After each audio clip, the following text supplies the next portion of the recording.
भारत के सबसे ज्यादा जीने वाले इंसान। नंबर 5, स्वामी शिवानंद, भारत के 125 साल के बुजुर्ग, जिन्हें अभी हाल ही में पद्मश्री अवार्ड दिया गया था।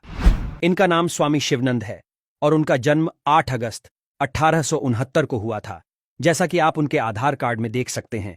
और ऐसा आधार कार्ड भी आपको शायद ही कभी देखने को मिले। न्यूज में आए तो लोगों ने पता करने की कोशिश की कि आखिर इनकी जीने का राज क्या है, जो कि अभी 125 साल के हैं और पूरी तरह से हेल्दी है। तब उन्होंने बताया कि उनके डेली रूटीन की वजह से जी रहे हैं और डेली 1 से 2 घंटे योग करते हैं। वह खाने में ज्यादा मसाले वगैरह भी नहीं खाते।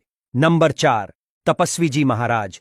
इनका जन्म 1770 में हुआ था और मृत्यु 1856 में हुई थी। यह 186 सालों तक जीवित रहे थे। पटियाला के राजकुमार के रूप में जन्मे। जहां इनका जन्म हुआ वो किसी राजशाही महलों से कम नहीं था। इनके लंबे समय तक जीवित रहने का रहस्य है कि उन्होंने दशकों तक कठोर तपस्या की और अपनी जवानी वापस पाने के लिए प्राचीन वैदिक तकनीक का उपयोग करते हुए कायाकल्प उपचार का 3 बार इस्तेमाल किया। ये बहुत कठिन तपस्या होती है। कायाकल्प उपचार एक प्राचीन वैदिक तकनीक है जो शरीर को जवान और स्वस्थ रखने के लिए इस्तेमाल की जाती है।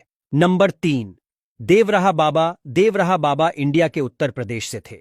इनका जन्म 1740 में हुआ था और मृत्यु 1990 में हुई थी। यह कुल 250 सालों तक जीवित रहे थे और इन्होंने बहुत अलौकिक सिद्धियां प्राप्त करी थीं। कहा जाता है कि ये बाबा बहुत चमत्कारी थे। इनका आशीर्वाद लेने बहुत बड़े लोग आते थे। देश के पहले प्रधानमंत्री जवाहरलाल नेहरू, राजीव गांधी से लेकर अटल बिहारी वाजपेयी भी आ चुके हैं। नंबर 2, महाष्टा मुरासी।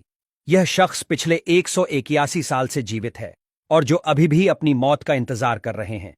उत्तर प्रदेश के वाराणसी के रहने वाले महाष्टा मुरासी अपने बारे में बताते हुए कहते हैं कि उन्हें लगता है कि मौत उनके घर का रास्ता भूल गई है।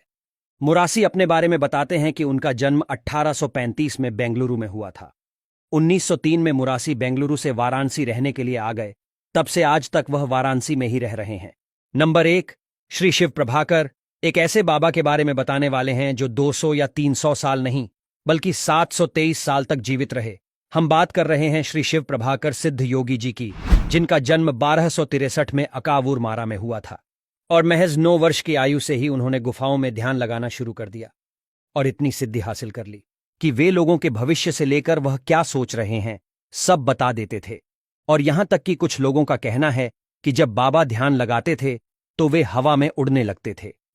अपने 723 साल के जीवन काल में उन्होंने अपने शरीर रूप को 17 बार बदला था।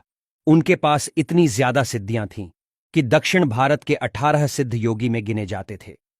6 अप्रैल 1986 को उन्होंने केरल के पहाड़ों में समाधि ले ली